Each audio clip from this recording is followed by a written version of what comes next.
শীত মানে পিঠাপুলি খাওয়ার উৎসব, তাই আজকেও ভাপা পিঠা তৈরি করলাম। আমরা যে পিঠাটা তৈরি করলাম সেটার নাম হচ্ছে পাতিল ভাপা। কিভাবে এই পিঠাটা তৈরি করলাম তার পুরো রেসিপিটা আপনাদের সাথে এখন শেয়ার করব। পিঠাটা তৈরি করার জন্য আমার লাগবে আতপ চালের গুঁড়ো। আতপ চালের গুঁড়োগুলোর মধ্যে আমি পানি দেব, লবণ দেব, দিয়ে ভালো করে মাখিয়ে নেব। খেয়াল রাখতে হবে একেবারে বেশি পরিমাণ পানি দেওয়া যাবে না, অল্প অল্প পানি দিব। পানি দিয়ে আস্তে আস্তে মেখে নেব।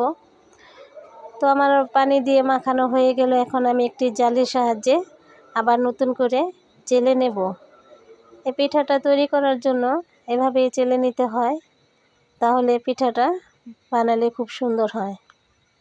তো আমার গুঁড়িগুলো চালা হয়ে গেছে। এখন আমি একটা পাতিলের মধ্যে একটা জালি দিয়ে দিলাম, ছিদ্র ছিদ্র জালি। তারপর একটা নেটের মতো কাপড় দিয়ে নিলাম। তো আস্তে আস্তে এখানে আমি গুঁড়িগুলো দেব। দেওয়ার পরে নারকেল দেব আর গুড় দেব। নারকেল আর গুড় দেওয়া হয়ে গেলে এর ওপর আমি আবার নতুন করে আবার গুঁড়ি দেব। এভাবে নারকেল আর গুড় দেওয়া হয়ে গেলে তখন আবার নতুন করে আরেকটি লেয়ার করব। এই পিঠাটার মধ্যে দুটি লেয়ার হবে গুড় আর নারকেলের। কাটলে দেখা যাবে খুব সুন্দর একটি কেকের মতো হয়েছে। তো আমি আবারও নারকেল আর গুড় দিয়ে দিলাম। নারকেল গুড় দেওয়ার পরে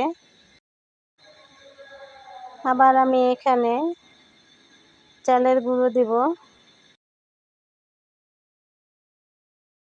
একটা পিঠা তৈরি করব আমি, বড় একটি পিঠা হবে। এর উপরে আমি হালকা পাতলা আবার একটুখানি গুড় দিয়ে দিলাম পিঠাটা সুন্দর দেখা যাওয়ার জন্য। এখন আমি ঢাকনা দিয়ে ঢেকে দেব। এর ভাপটা যাতে কোনো দিক দিয়ে বের না হয় সেজন্য 20 মিনিটের অপেক্ষা। 20 মিনিট পরে আসলাম, দেখি পিঠাটা কি অবস্থায় আছে।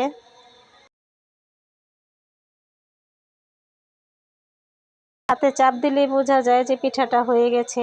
তো আমার পিঠা বানানো শেষ, আমি এখন নামিয়ে নেব। দেখুন আস্ত একটা বড় পিঠা হয়েছে। পিঠাটা দেখতেও খুব সুন্দর হয়েছে। এখন আমি পিঠাটাকে কেটে নেব। ঠিক একটা কেকের মতো হয়েছে। আপনারা তো ছোট ছোট পিঠা খান, এভাবে পিঠা বানিয়ে খেয়ে দেখবেন।